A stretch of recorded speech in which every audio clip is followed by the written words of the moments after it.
What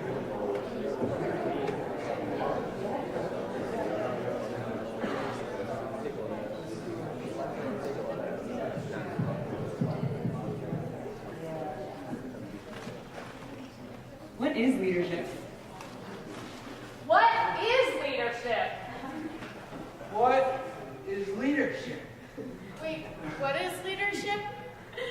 The purpose of What is Leadership is for you guys to ponder what leadership means to you.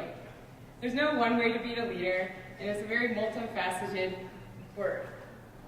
There's all different kinds of leadership, and what is leadership isn't intended to be prescriptive. It's not a step-by-step how-to process, because that's just silly. There's no such thing. What is leadership is been striving to bring people from all different kinds of walks of life and various backgrounds who have either stepped up to the plate and been put in a leadership role, or have been unexpectedly or accidentally fallen into one and are willing to share their story and insights that they've gained through that experience. I'm Annie, a recreation and outdoor education major here at Western. I'm a senior, and since living here for 3 years in this dream world valley, I know that there's amazing leaders here. I get to interact and learn from them each and every day, whether it's my friends, or my professors, or little kids I see at the White Water Park, or the person I get my coffee from in the morning. They each have different strengths, and leadership is about unlocking the potential within each of us in those strengths. If I've learned anything from this series, it's that leaders want to share leadership. And as a recreation and outdoor education major, I strive to do that in my daily life. And yeah, it involves a couple leaps of faith, and I have to reveal some of my vulnerabilities. I think bringing outside that inside fiery passion that each and one of us has somewhere deep inside, so that you can give it and bring it to others and bring it out for them, is key. I hope you get to walk out of the doors tonight with new perspectives on how you can be a leader in your daily life, whether it's with the relationships you invest in or in your workplace. I want to shout out to our sponsors tonight who helped put this event on. Thanks to Maria Struble and the Politics and Government program, the Recreation and Outdoor Education program, and specifically Brooke Moran, Gary Pearson and the Student Affairs, and the 11 Experience. With that being said, if you want to help or bring people into the valley, these amazing, incredible people into the valley, or you have someone that you have in mind that you'd like to see up here on stage, come let us know. We're always here to hear your feedback and suggestions that you may have. If you want to check out our Facebook page, our archives, or join our listserv, we'll keep you updated on who's coming and when they'll be here. I'm now going to introduce Maria Struble, who is in the Politics and Government program, and she's going to introduce Tyler Moran. Thanks, guys. Thanks for being here.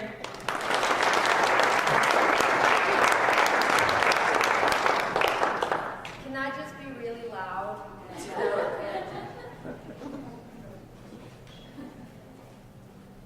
So, as all PhDs know, we always have to make speeches about things because it's sort of our claim to fame and power. So I wrote a speech, which is very uncharacteristic of me. As my students know, I just wing things a lot.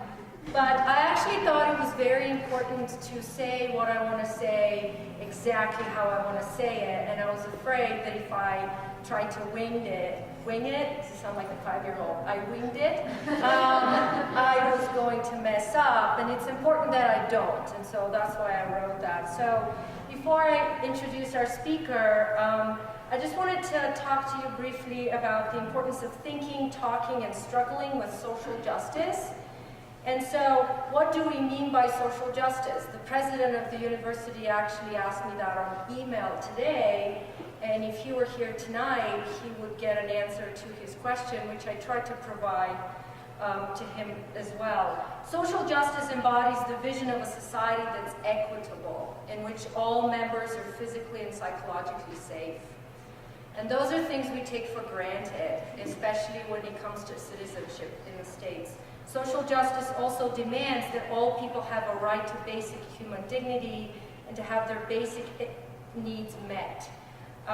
For example, a commitment to social justice recognizes that health, which you may think about as a stomachache or flu or something like that, is affected by a host of social factors. And that if we wanted to address problems that affect people's health, You can't do that unless you talk about poverty and racism and sexism and classism and homophobia and all sorts of stigmas, right? But you're actually talking about health.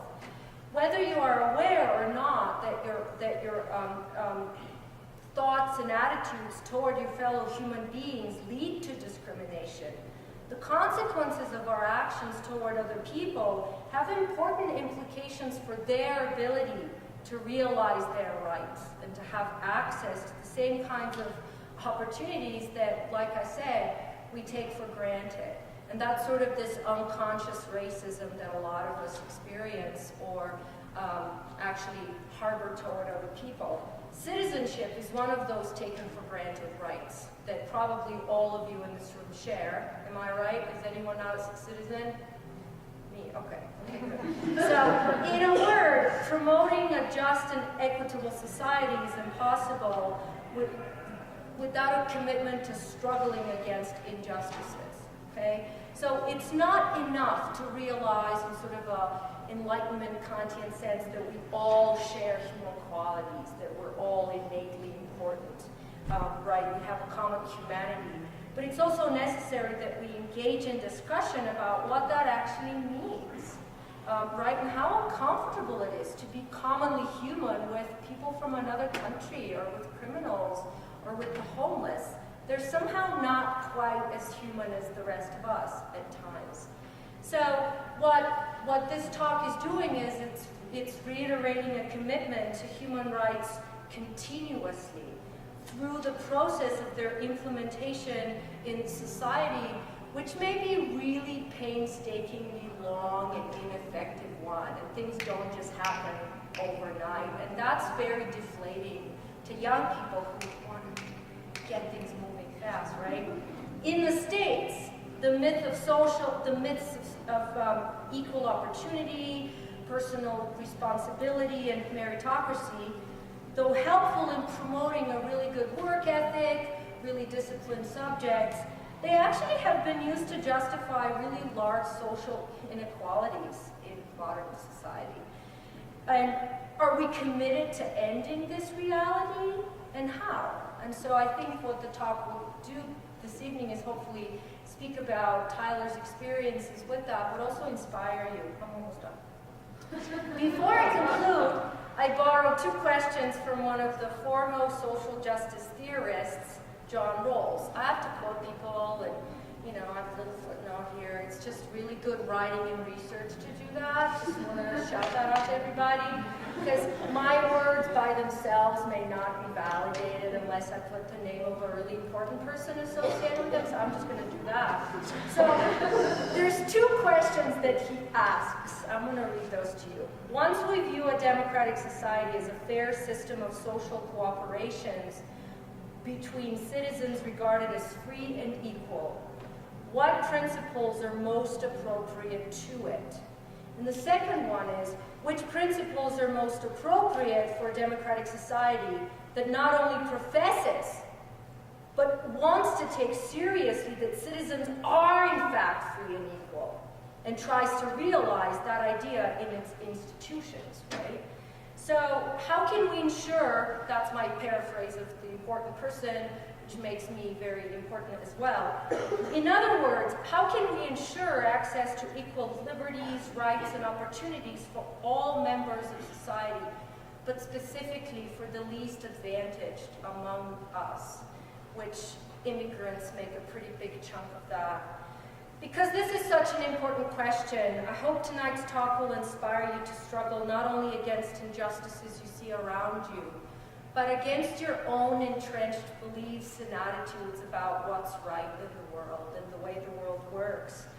And you do that struggle in a clear, honest, and forthright way without ignoring your own deep-seated prejudices as we seek to end things like violence, trauma, discrimination, and poverty.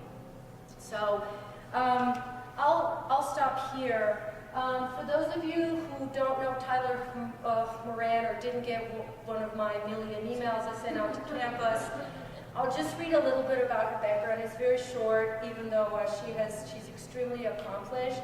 She joined the Immigrant Rights Movement in 1996, the year I came to the States. So some good things happened that year. After 3 major laws were passed that stripped immigrants in this country of fundamental rights, and I think you'll talk about that. She has worked for Senator Kennedy, state and national nonprofit organizations, for President Obama for 2 years, and now for Senate Democratic leader Harry Reid. She will speak about her role in the Immigrant Rights Movement and how she has pushed for change both inside the government and outside the government, and how leadership means being grounded in your principles while also being flexible so you can actually talk to people across the aisle. So, Tyler, take it away. Thank you.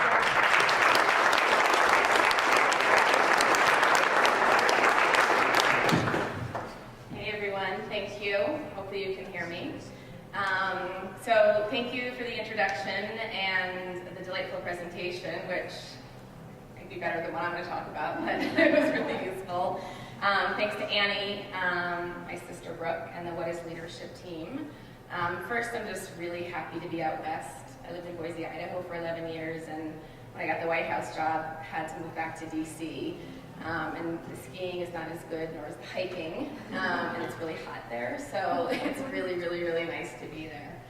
I have up this quote, just, it's on the Statue of Liberty. I think it's just like a grounding thing to think about, that we are a country of immigrants. It's part of our identity.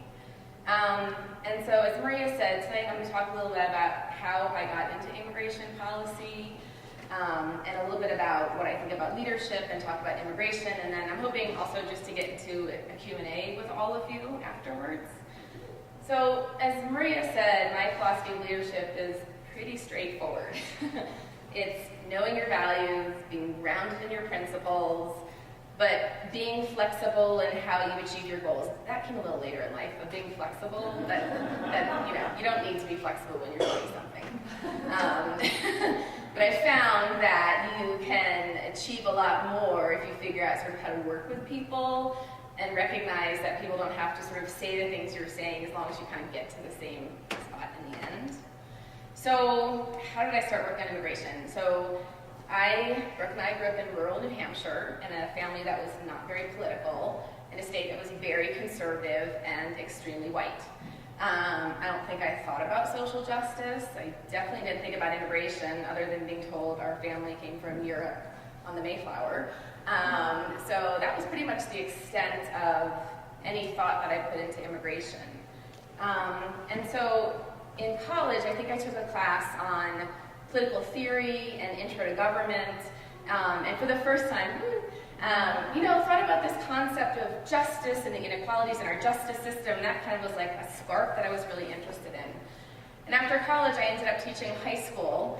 It only lasted 3 years. But I taught politics and history, and I was in New Hampshire, and New Hampshire's a primary state. In 1994, I'd shove the kids in a van, and we'd go see all the candidates. It was really, really fun. But I realized that it was the subject matter that I was passionate about, and not as much the teaching of ninth grade boys. So I went to graduate school to get a master's in education, and as Maria said, it was 1996. And that was the year that 3 enormous pieces of legislation passed. Welfare reform, some of the people not in their 20s might remember any welfare as we know it. Immigration reform, and a big anti-terrorism bill. And this is coming off the 1993 World Trade Center bombing. We had the Oklahoma bombing. And then in 1994, we had the Republican Revolution. So people have probably heard of Newt Gingrich's contract with America. This is the first time in 40 years that Republicans sort of like swept in and took over Congress. And they had this sort of contract with America where they were pushing this legislative agenda. And these bills were part of that legislative agenda. And even though you don't think about immigrants necessarily, welfare reform or the anti-terrorism bill, they very much sort of stripped the rights from people who were not citizens of this country. And the laws were sweeping, but I just want to give you sort of a few examples of sort of what I learned. So number one, you can be deported, if you commit a major crime, you can be deported from this country, even if you have a green card. Well, what the law did is it added sort of more minor crimes to the list of deportable offenses. So let's say that I'm 46, I have a green card. When I was in college, I got busted for trying to sell pot. Well, even though I have 2 U.S. citizen kids and a U.S. citizen husband, and I've worked and I haven't done anything bad for the rest of my life, I can be deported and separated from my family and sent back to a country that I haven't been to in 20 years because of that incident. It doesn't matter it was 20 years ago. It doesn't matter that I have all these equities. So that was new. Ted Kennedy at the time said, an immigrant sentenced to 1-year probation for minor tax evasion all of a sudden is treated the same as an axe murderer and drug lord. So all the rhetoric was about murders and criminals, but all of these sort of misdemeanor or minor, I mean, yes, it's against the law, you know, to do these things, but is it something where you should be separated from your family and deported? Number 2, certain immigrants were stripped of the ability to go before a judge. So this is sort of like a cornerstone of our judicial system, which is that you get to make an argument to a judge. And what the law said is that if you have, let's just take the example of me 20 years later and they're going to deport me, I no longer have the ability to go to the judge and say, hey, I've been here 20 years, I have these kids, I'm a member of the community, and sort of make that argument. You no longer were able to do that, and you're simply deported. And then the third example I want to give is that the government instituted this policy of mandatorily locking up people for certain crimes. And so even in the judicial system, the criminal justice system, let's say you never served a day in jail, you paid your fine, still in the immigration system, you can be detained indefinitely. And I always want to highlight, Human Rights Watch did this report where they highlighted a number of people, and one was Joe Desiree, and he was from Haiti, and he'd lived in the U.S. for 40 years. He came here when he was 11. He had 4 U.S. citizen kids, a U.S. citizen wife. 2 of his kids were in the military. He served in Vietnam. Well, in the 90s, you know, like many people who served in Vietnam, was dealing with some issues, and he had 2 drug busts. I don't know what kind, but he was convicted for drug possession. And so the government decided they were going to deport him, and he has been in jail, in detention for 10 years. And he can't, after serving his country, being here 40 years. So I never knew any of this, and it really pissed me off. It made me angry. I was furious. Just this whole concept of like taking away rights instead of gaining rights, and we were in the 90s, and it was really upsetting. And so I think I called everyone in the Massachusetts delegation, and I said, I'll work for free. And Ted Kennedy's office was like, come on in. And so I got to spend the year with one of sort of like the leaders in the Immigrant Rights Movement, and just, you know, about fast as Ted Kennedy. You know, sort of looking at immigration and the impact of these laws. And, you know, since then I've spent 18 years as an advocate, working at the White House and working in government, really trying to, when you talk, you know, like the leadership and what's your goal, you know, my goal is that everyone should be treated equally. You know, that, you know, people who are undocumented should have the ability to have, you know, legal status. So Maria, you had, I think, a definition of social justice.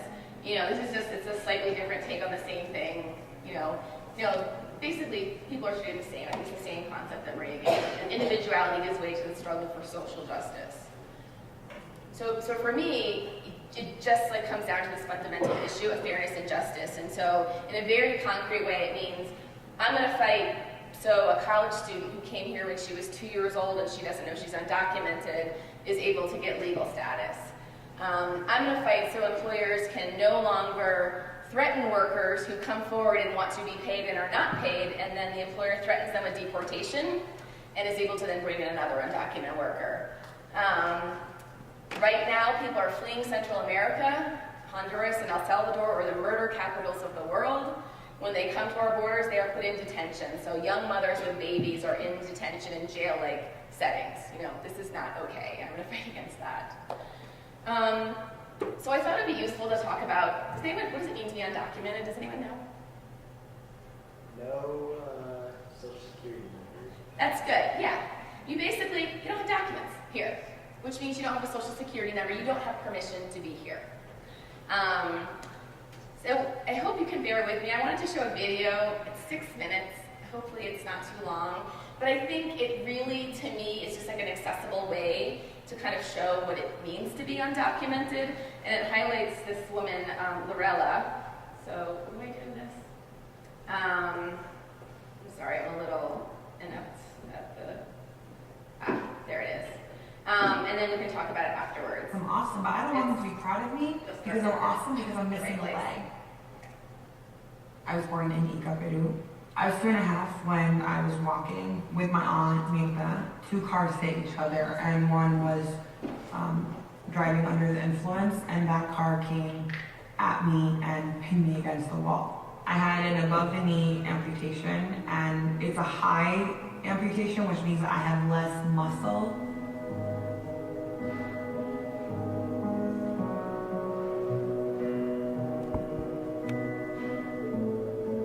They had rejected my case. They had said, we're not going to take you. My dad said, we're still going to go.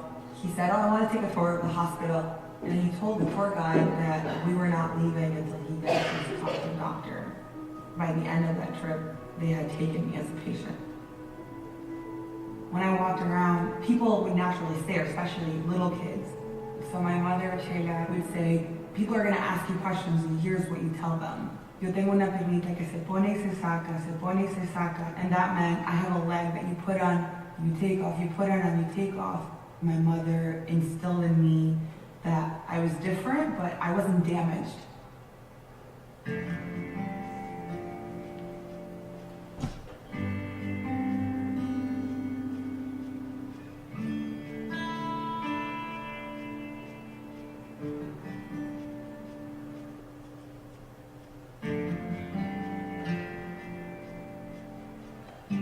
There was no turning off. Unless you turned off your computer, there's no way to turn off cyberbullying. It was border hopper or peg leg or something about the color of my skin, the fact that I was brown or I was Hispanic in a predominantly white or Anglo town. It sucked at the moment. It was really awful, but it also, I think, made me stronger and it made me speak up in a way that maybe I wouldn't have.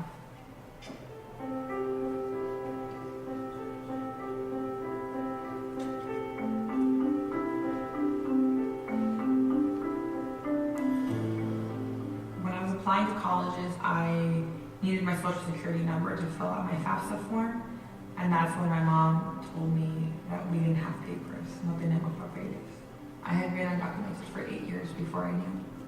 You're feeling ashamed, and there are moments where you blame your parents for making that choice, and then you're mad at yourself because you say, how could I? Everything that I'm feeling, she has felt times 10, and she's not once complained.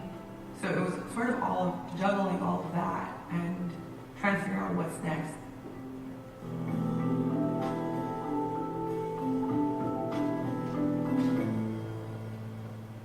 September of 2009, I was driving. I was going to be going from Quinnipiac to my mom's house in New Milford, and I was getting on the highway, and I was rear-ended. And that moment was absolutely 100% terrifying. I'm crying. I'm shaking, I'm so scared, and all of a sudden I remember looking at the rear view mirror and there were the red and blue lights, and I'm sort of freaking out, like what do I tell this police officer when he makes me pull down my window?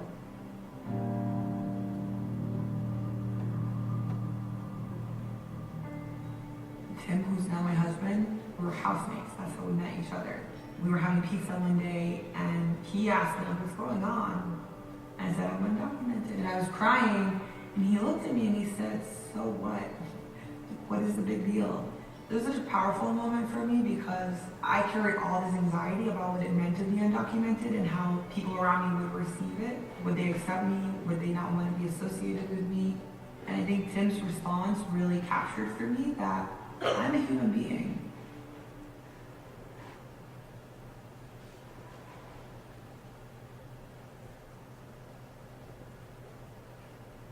The first time I was public about my undocumented status, I was at a press conference in New Haven. I had nothing prepared, so I didn't have any paper in front of me. I just sort of spoke from my heart and my gut.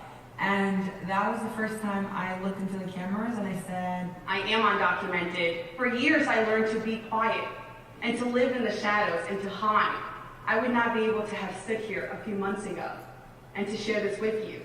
But I can no longer just sit and wait for something to happen without being involved in the process.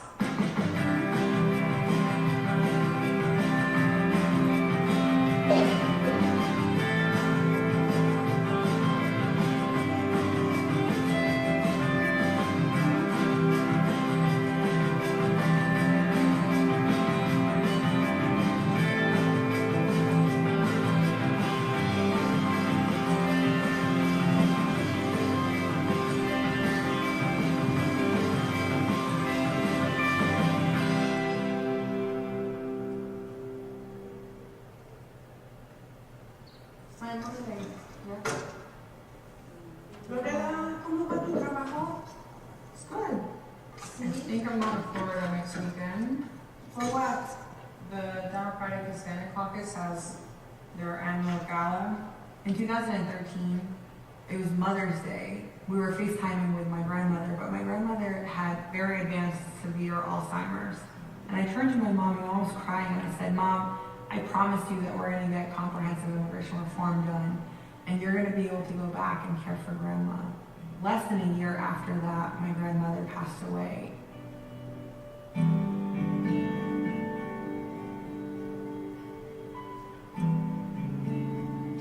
it was such a raw moment for her family. She was crying and screaming at the iPad screen and calling out her mom. And I felt like there's absolutely nothing I can do in this moment to make this better for you. Then I thought, okay, we lost my grandmother and now it's my grandfather. And how do we make sure that she gets to go home before anything happens to him? Hola, papi. Hola. Hola. ¿Cómo estás? Ya voy a ir pronto ya. Ya voy a ir pronto, prontito, ¿ok? Para verte. Para irnos a echar el paseo. This was my mom's own dream. Like, if you ask her, what is your dream? Like, today she will say, I want to go see Papa Jose. Like, I want to go see my father. Mommy! Mommy, ciao. Lunch is ready. It's okay. To me, it's real because it's about my mom, but it's about many families that go through this.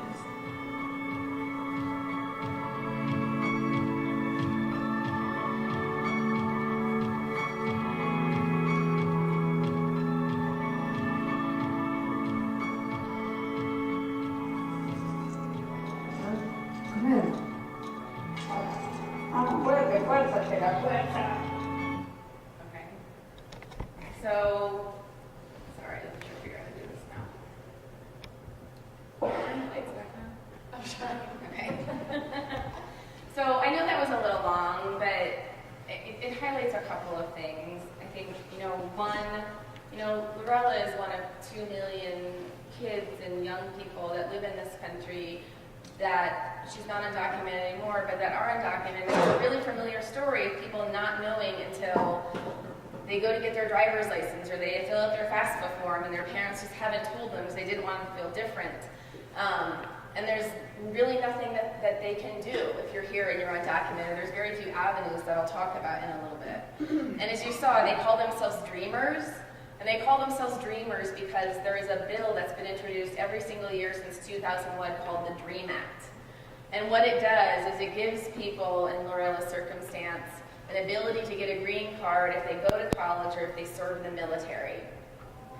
And it's been up for votes a number of times, it hasn't passed yet, and I'll talk a little bit about what the president did. And she's lucky, her husband's a U.S. citizen, and so she was able to get her green card and become a U.S. citizen. Now, her mom is still undocumented. And those 1996 laws I talked about really affect her because she has the ability to be sponsored by her mom now to become legal. But in order to do that, she has to leave the country to get a visa. And if she does, the penalty for being undocumented is being barred from re-entering the country for 10 years. So you have tens of thousands of these families who really have a path to get a green card and to not be undocumented anymore, but they can't do it unless they want to face family separation. So, being undocumented, I think sometimes people ask, well, how do you become undocumented or why? Well, you become undocumented by either you cross a border without permission, without papers, without a visa, or you come here on a visa and you overstay, maybe a tourist visa or a business visa. There are now 11 million people in this country who are undocumented. And I don't know if you can read this, but the first thing says, we've lost control of our borders, they must be rounded up and deported. The Native American says, all 300 million of them. And it's time to reclaim America from illegal immigrants. He says, I'll help you pack. It's just like, let's just be real here. Like, we were the first undocumented immigrants. We were not invited here. Native Americans were here. And so there's this sort of I was here first, shut the door mentality. I think it happens with every generation, but it's just a good reminder. the immigration policy that's in place today was in place back then, probably a lot of our families would not be here. You know, undocumented immigrants are often seen as the other. They're called illegal aliens. This is a very charged term that makes people think that people are criminals, that they're here for bad reasons, to hurt us, to take advantage of this country. But, you know, these are folks just like Lorella and her mom. They're in our community, they're our teachers, they're our neighbors, we go to church with them. And 85% of people who are undocumented live in a house where someone is a citizen or a green card holder. So it's really like, talk about the melting pot. We have all these families that live in these mixed status families. So this whole like round them up and deport them doesn't really work. It's extremely complicated. And I just want to share a couple other facts. So 86% of people who are here undocumented have been here for 7 years or longer. So these are folks that are like part of the community. They're here to stay. They've made a commitment. This is their home. 5.2% of the labor force is made up of undocumented immigrants. And this notion that people are stealing people's jobs, tons of economists on the right and the left, like all ends of the spectrum, have said this population does not compete with American workers. They are taking jobs that other people do not take. And then lastly, 4.5 million U.S. citizen children have at least one undocumented parent. This gets to this whole issue of mixed status families. So why is someone undocumented? You know, the very simple answer is it's really, really hard to come here legally. It's complicated, and it can take up to 20 years. And I'll talk about that in a minute. And I sometimes hear politicians say, well, my grandparents or my great-grandparents paid, and they're like, why can't they just do it like my family did? Well, we basically had an open borders policy until 1900 where anyone could come here. And it was mainly people from Europe, from Great Britain. And then when people from Italy and Poland started coming, they weren't the good immigrants, so they implemented a literacy test. And then eventually, it was not until the 20s that they had this quota system. And the quota system was, you let in the number of people from a country based on the number of people who were here.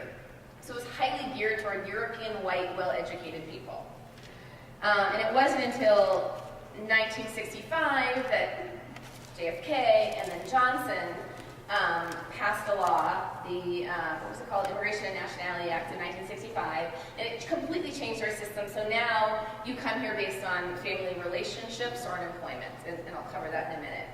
So there's a lot of misinformation about immigrants. A lot of focus groups are done.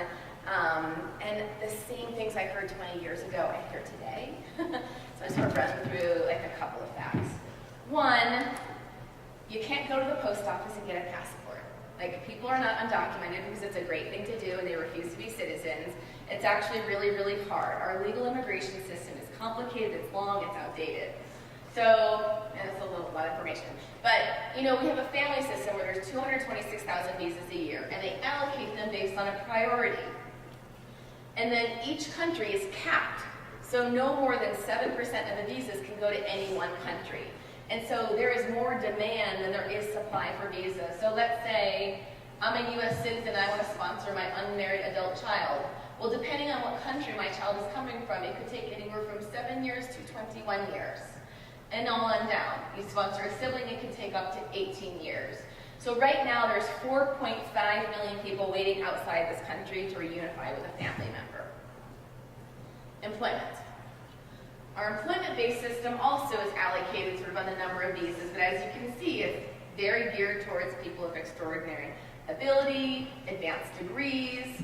There are, $1 million you can come in. There are only 5,000 visas for unskilled labor. And as I said before, when you look at our economy and what the needs are in the service industry, there's a huge demand for this labor. There's only 5,000 visas. And so right now, our immigration system, it was great in 1965, but it's not really working for 2015. And so it really needs like a complete overhaul. So when we talk about, and I'll talk about it a little bit, like we really need to reform the legal immigration system if you want to get at why people come and why people are undocumented. This is my favorite. Undocumented immigrants use welfare. They're not eligible. You can't get anything. The only thing a person can do if they're undocumented is if they need urgent care, you can go to the emergency room. And because of those 1996 laws I talked about, even if you have a green card and you're working full-time, but you're working poor and you can't afford health care, you can't even go and get government-sponsored health care for the first 5 years that you're here. And then lastly, this notion that our border isn't secure, we're not putting enough resources to the border, we don't have enough boots on the ground. Oh shoot, that's the taxes one. I missed that one. Okay, well anyways, immigrants don't pay taxes. Even if you're undocumented, you pay taxes. Not everyone, but if you don't have a social security number, you get an individual taxpayer identification number. The IRS does not care if you're undocumented, they just want your money. And in 2010, immigrants contributed $10.6 billion in state and local taxes. And if they were able to legalize, they would contribute $2 billion a year. So they are net contributors to our economy and to communities. So this issue of enforcement. We spent $18 billion on immigration enforcement alone in a year, compared to $14 billion for the 4 biggest law enforcement agencies within the Department of Justice. So we are spending a lot of money on immigration enforcement right now. For the border alone, if you just look from Bush to Obama, $2 billion to $3.7 billion, 17,000 border personnel to 20,000 personnel. And there's someone every 500 feet on the border. People talk about a wall, we've got a fence, we've got sensors, we've got drones, we got, it's like a militarized zone. I was down there this summer and people on the community really feel like they're sort of under siege. So, and as you can see, the number of people that are removed at the border is up to 70%. So, the border is never going to be 100%, like you never can guarantee 100%, but it's more secure and more resources are being dedicated than any time in history. And Obama has deported more people than any other president in history, 2 million deportations. And I can tell you the community is not very happy about this. So when you hear people on Capitol Hill saying he's not going to enforce the law, and we can't trust him, and criminals are running our streets, he's deported 2 million people. And so you look at these facts, and yet we have these like DC think tanks and presidential candidates and talking heads screaming about the fact that immigrants are murderers and rapists, or taking our jobs, or taking our social security. And one presidential candidate has even suggested that we can deport 11 million people in 18 to 24 months. So in addition to sort of like the moral concerns with that, of thinking about the number of undocumented immigrants who live with U.S. citizen family members and kids, $100 to $200 billion. We have to deport 458,000 people a month. Right now, we only have the capacity to deport between 350 and 400,000 people a year. That's 50,000 people a day. That's 27 47s filled up with people every single day for a year and a half. So it's really, I don't care what a great business leader you are or how you make deals, like it's not possible. And it's not in line with where our country is. There was Pew Research Center just did a poll last week, 74% of the American public thinks that people should be able to stay here legally. This is across party lines. Yes, there's a little bit of a difference between Dems, Republicans, and Independents, but that's pretty strong support across the board. And immigration inside the Beltway, it's become this really partisan issue, but it's not like that in the rest of the country, and it hasn't been like that in DC. I mean, Ronald Reagan in 1986 signed an amnesty bill that gave 3 million people amnesty and the ability to stay here. He said, I believe in the idea of amnesty for those that put down roots and have lived here, even though sometime back they may have entered illegally. Amnesty is like a dirty word now. Like no one uses it because, you have to say, I have to earn citizenship, and they have to do this, and they have to pay a fine, and they have to pay back taxes, and it takes 13 years, and this is how you have to explain it now. We have like the leader of the Republican Party that everyone cherishes, who was just leaning right into the fact that he's giving amnesty. And even today, there are people, most recently, our latest immigration fight was in 2013, and we had 4 Republicans, Senators McCain and Flake from Arizona, Senator Graham from South Carolina, and Senator Rubio from Florida, with 4 Democrats, and they put together this bipartisan bill. And it provided a pathway to earn citizenship for undocumented immigrants, an employment verification system. We didn't really need $40 billion, but $40 billion for the border. And it fixed the legal immigration system, like I talked. It cleared out the backlogs. It added new visas for STEM visas, and then it created this temporary worker program for unskilled labor, so if people wanted to come and go back, they could, or if they wanted to come and stay, they could apply for a green card. And so all of a sudden, people have the ability to come here legally. As I said, people don't want to come here and break the law. People want to come legally.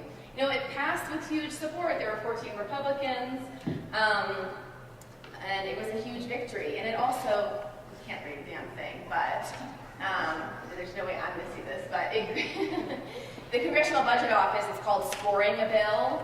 It found that it would grow our economy by $1.4 trillion. It would reduce the federal deficit by $850 billion, and it would increase wages, U.S. citizen wages. And there's a lot of other benefits that I cannot read right now.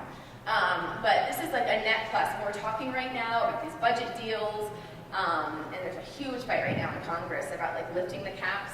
This is an easy way to get a lot of money infused into our system. But, so, you know, the whole 101 went to the Senate, and it goes to the House. Even though there were the votes to pass that bill in the House, like if John Boehner put that bill on the floor, and John Boehner, the Speaker of the House, supported immigration reform, he wanted to do it, but there's some rabble-rousers that you may have heard of in the Republican caucus, and they were saying, you know, we're going to threaten your speakership if you put anything on the floor that doesn't have the majority of the majority, which means the majority of Republicans have to support it, and he didn't have that, and he never put it on the floor, and the bill died.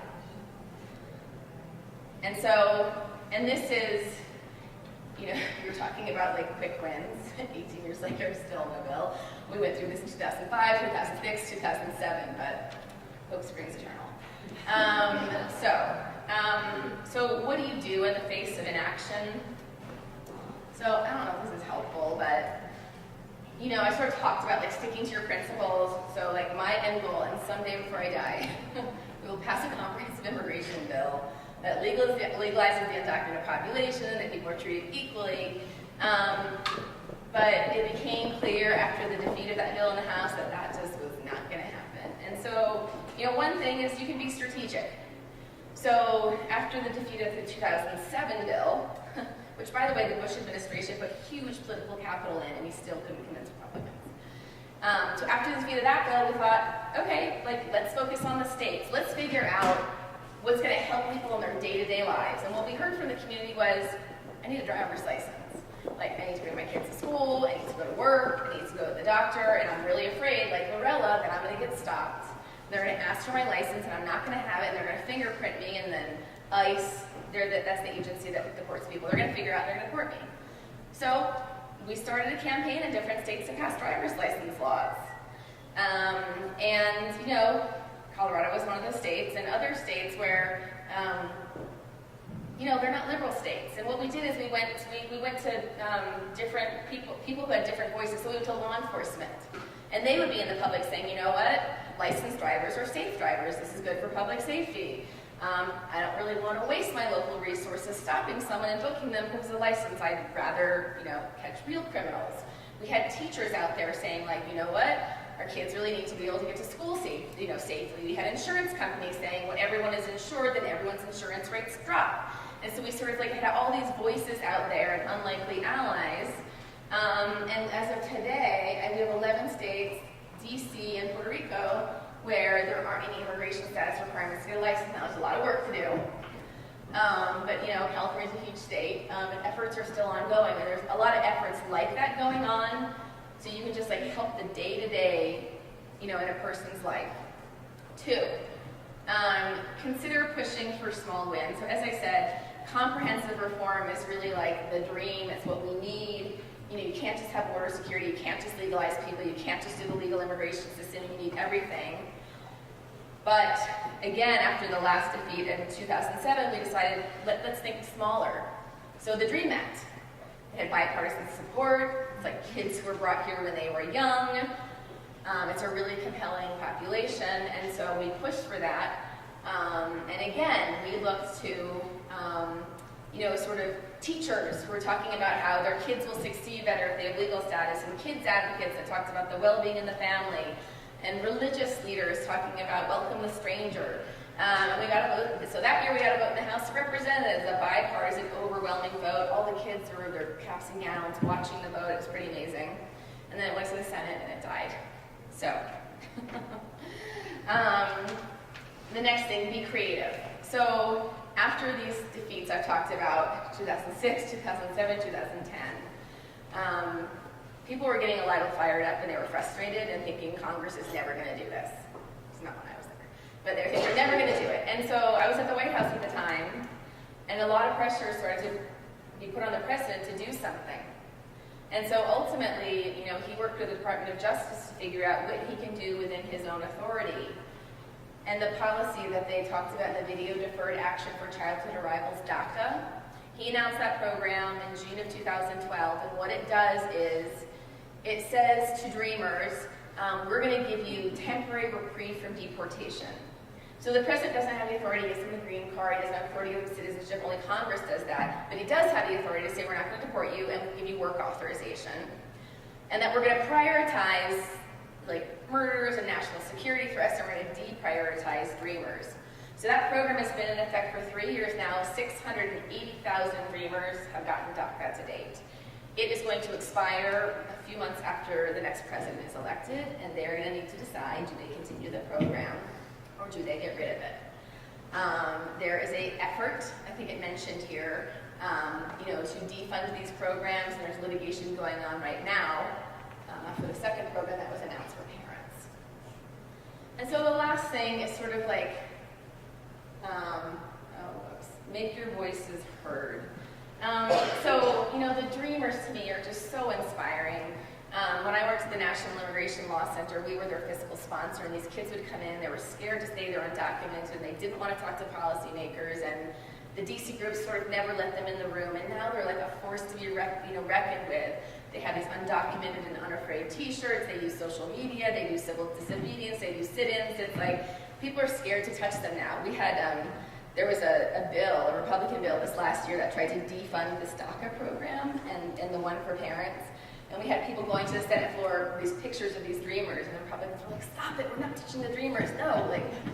So they've done a really good job at, sort of like empowering themselves and making themselves heard and present, and as I said, they're a force to be reckoned with.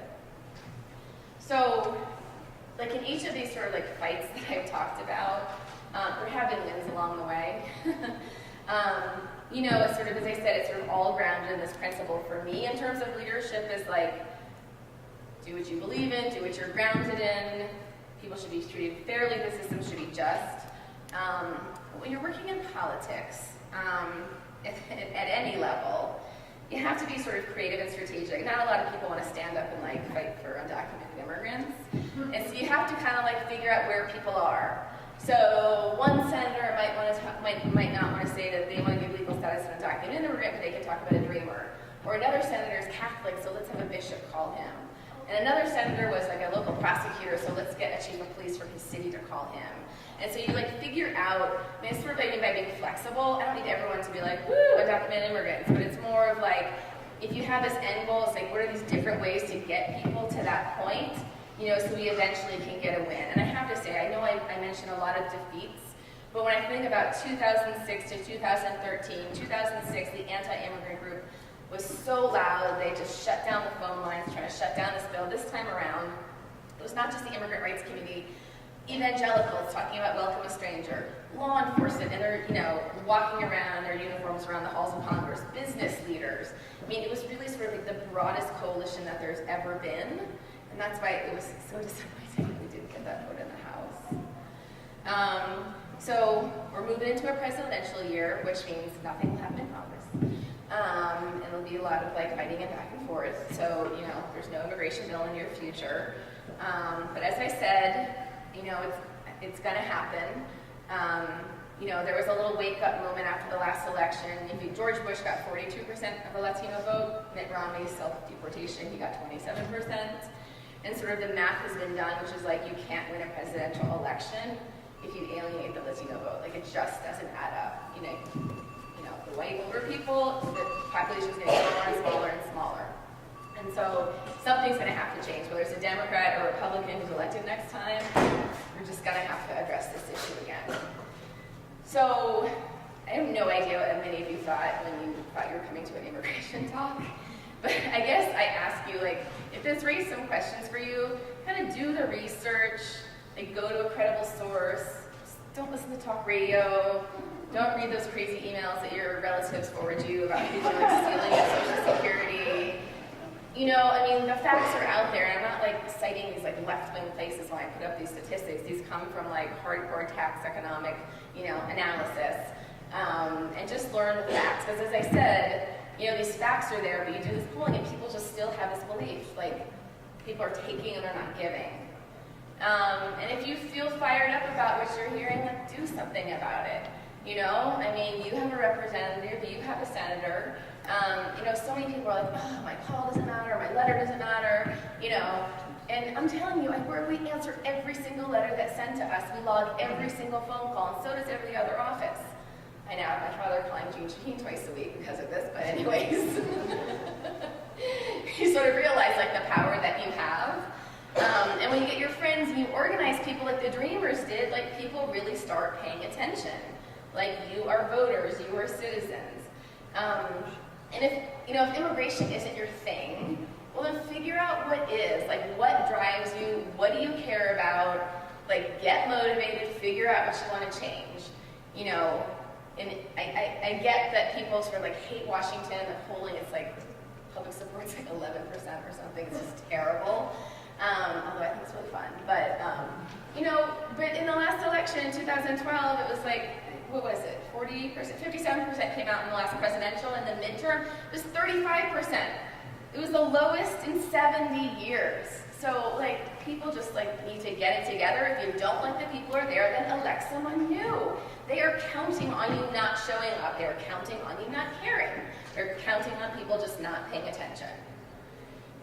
And so, you basically, like, you don't do anything, you can't change anything. If you don't do anything, you really don't have the right to complain. And so the last thing I get is, like, if you kind of figure out, I mean, I was in college, so I had no clue what I wanted to do. I knew, like, I liked this concept of justice and, you know, the inequalities in the system. I didn't know what it was, but I figured out what I sort of believed and was grounded in. You know, it's just sort of like a core internal thing. And so figure out what that is, because you're going to have plenty of people tell you that's wrong, it's not politically viable, it's stupid, you're going to lose, you know, whatever. You know, it's just like get past that. If that's what you believe, then figure out how to make it happen and get creative. For someone who works on, if not the most, one of the more politically unpopular things in the entire country, I am telling you, like, it's possible. And I didn't talk about all the things, but there have been some wins. We've defeated these massive anti-immigrant efforts. I mean, my favorite, I'll go into it if you want, but I worked with the Tea Party to, like, bring this bill down. It was awesome. You know, so it's like you can sort of figure out how to do stuff. So that is my concept of leadership. What I want to end with is on PBS on next Tuesday, there's a documentary film on the latest immigration fight, the defeat of the Senate bill. This is only 30 seconds, I promise. The defeat of the Senate bill and what happened in the House, and it profiles this leader, Luis Gutierrez from Chicago, and this Tea Party guy from South Carolina. And it sort of like follows them in their effort to push for immigration reform. So I just want to give you a little clip. It's on next Tuesday on Frontline. Tonight I'd like to talk with you about immigration. Inside the halls and inner offices of Congress. Ain't nobody fell in love with immigrants yesterday. The fight over immigration.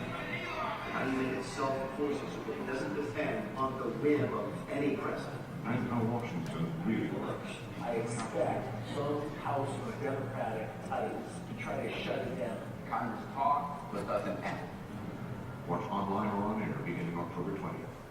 Anyways, I highly encourage you to watch it. It's going to be really good. Mulvaney, he's such an interesting character because he's really one of the darlings of the Tea Party. And there's two great speeches he gives. One is in like fluent Spanish to Spanish speakers in his district, and the other is this sort of older white population. And he's kind of like, wake up, people. We are not going to elect a president if we hate everyone.